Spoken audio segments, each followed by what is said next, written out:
Básicamente el cuidado de la salud oral en los pacientes crónicos, aparte de todo lo que tiene que ver con la higiene oral, el cepillado después de cada comida, el uso de la seda dental y todos los elementos pues, de aseo con los cuales debemos contar para mantener una buena salud. De igual forma debemos tener en cuenta todo lo que son nuestras enfermedades sistémicas y los medicamentos que tomamos. Resulta que las personas que de alguna manera sufren de diabetes o de hipertensión son más propensas a sufrir cualquier tipo de enfermedad que se presenten en la cavidad oral. No solamente lo que es la parte de las estructuras dentales, sino que de alguna forma estas enfermedades también van a empezar a causar daño en otros tejidos como las encías, la lengua, la glándula salival e incluso pueden llegar a afectar lo que es la parte de la tiroides. Vamos a empezar a hablar un poquito como de cada zona, de cada parte anatómica que acabé de describir para explicarles cómo puede afectar y de qué manera podemos proteger estas zonas. Antes que nada,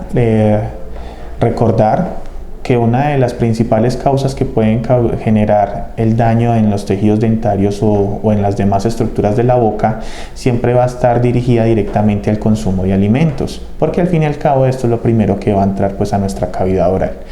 Resulta que al nosotros ingerir alimentos, masticarlos, la saliva genera algo que se llama bolo alimenticio, el cual nosotros pues, es lo que nos ayuda a deglutir o a ingerir los alimentos.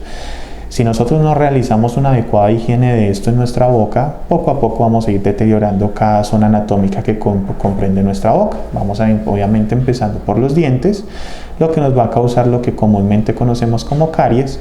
generando cavidades o rotos o fracturas en los dientes, los cuales normalmente terminan en la consulta odontológica, pues dentro de lo básico sería una restauración en amalgama, en resina, o cuando ya la enfermedad avanza demasiado podemos llegar a perder el diente e incluso llegar a terminar en tratamientos de conducto. Básicamente entonces la parte de los alimentos que liberan azúcares siempre van a afectar esto, pero no solamente eso, porque resulta que la comida cuando se descompone empieza a liberar unos ácidos que no solamente me van a generar daños en la estructura de los dientes, sino que también me van a causar daños en la zona de las encías, porque me pueden empezar a generar inflamación, abscesos, supuración por la encía. Y esto me va a generar una enfermedad llamada enfermedad periodontal, que más adelante les explicaré un poquito más cómo en qué consiste y cómo puede afectar la parte de los diabéticos.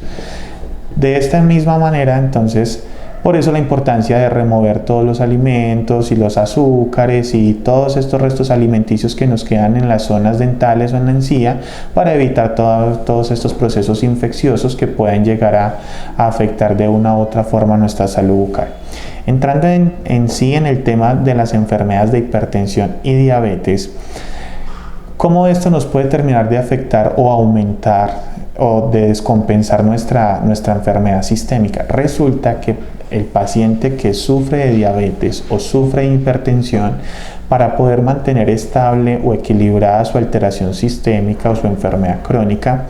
debe consumir o mantener un tratamiento médico basado en diferentes medicamentos. Los medicamentos que se toman para la hipertensión y para la diabetes a largo plazo de alguna manera pueden empezar a desestabilizar el pH que tenemos en la boca, en la saliva, y de igual forma nos puede llegar a debilitar los tejidos dentarios que conforman el diente, la esmalte, la dentina y el cemento. Esos son los tres tejidos que conforman el diente. Como los minerales de cada tejido se van perdiendo, los medicamentos que toman las personas tanto de diabetes como de hipertensión, entonces se van a ir perdiendo por esos medicamentos, y a largo plazo vamos a empezar a presentar ciertas alteraciones o anomalías en los tejidos dentarios o en los tejidos blandos como la lengua, los carrillos, la encía, que por eso es que tenemos que tener aún mayor precaución y ser mucho más estrictos con la higiene. En el caso de la persona hipertensa, la hipertensión a largo plazo me puede empezar a causar daño a nivel cardíaco. Resulta que si yo tengo un daño a nivel cardíaco, por algún motivo no estoy siendo juicioso con los medicamentos de la hipertensión y tengo una descompensación a nivel coronaria, y aparte de eso resulta que tengo una cantidad de daños en mi boca por múltiples caries, por infecciones, porque tengo raíces incrustadas en mi encía, esa cantidad de bacterias que se están formando en la boca debido a las enfermedades anteriormente mencionadas me pueden llegar a generar una endocarditis bacteriana, que la endocarditis bacteriana básicamente es una alteración cardíaca, es una alteración del corazón que se puede llegar a originar precisamente por una infección originada en alguno de los tejidos dentarios o en los tejidos periodontales. Entonces básicamente por eso en la parte de la hipertensión es fundamental que tengamos un buen aseo oral. En la parte de diabetes es mucho más complejo. Resulta que el paciente diabético es mucho más propenso a tener infecciones, porque resulta que la diabetes, cuando no está lo suficientemente compensado, no se está tratando con los medicamentos adecuados, a futuro el paciente puede llegar a presentar problemas en la cicatrización de lesiones. Entonces, cuando yo tengo una infección ocasionada por un daño dental o periodontal, cuando hablo de periodontal me refiero a la encía, al hueso, a todos los tejidos que me sostienen el diente. Entonces, cuando yo tengo un daño periodontal y fuera de eso mi enfermedad de diabetes no está bien estable, o no estoy acudiendo a los controles médicos, o está descompensada, vamos a empezar a presentar una enfermedad que se llama periodontitis. La periodontitis consiste en que el diente, con el paso del tiempo, se me va a empezar a aflojar, porque resulta que el hueso se empieza a reabsorber, empieza a perderse esa densidad, o sea, que me sostiene el diente, las fibras, el ligamento, todos los tejidos de los cuales el diente está anclado para mantenerse firme, van a empezar a tener diferentes lesiones que van a ocasionar que el diente se afloje y a futuro se pueda caer sin ninguna razón. Aparte de eso, si por ejemplo a mí se me daña una estructura dentaria y yo tengo que extraerla y resulta que el paciente que presenta diabetes no tiene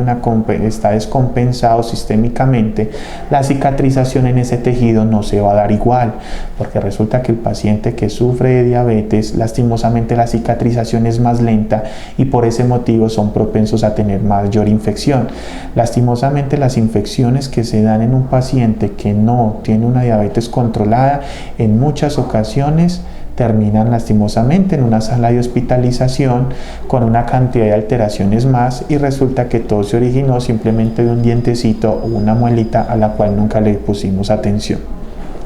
En el mismo paciente diabético también se pueden generar alteraciones en la glándula salival por una enfermedad llamada síndrome de Sjögren o síndrome de boca seca.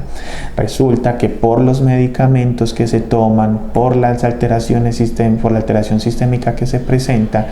la glándula salival puede empezar a presentar hiposalivación, o sea, disminución en la producción de la saliva. Entonces, al yo disminuir la producción de la saliva, esa saliva me sirve como defensa, me sirve para deglutir, me sirve para masticar, pero si yo no la produzco en la misma cantidad, mi boca va a estar indefensa, lo cual los microorganismos y bacterias van a entrar más fácil, me voy a llenar de cálculos más fácil, la encía se me va a retraer con mayor velocidad y va a empezar a presentarse la enfermedad periodontal. En este caso, el síndrome de Sjögren básicamente se puede manejar, siempre se debe consultar a médico o odontólogo también para determinar un tratamiento y determinar la causa que lo ocasiona, mantener la boca lo más hidratada posible, ingerir alimentos ricos en zinc y hierro como jugos de guayaba, mango, piña, lo que son frutas, verduras, lácteos, en fin. Entonces básicamente estas enfermedades de alguna forma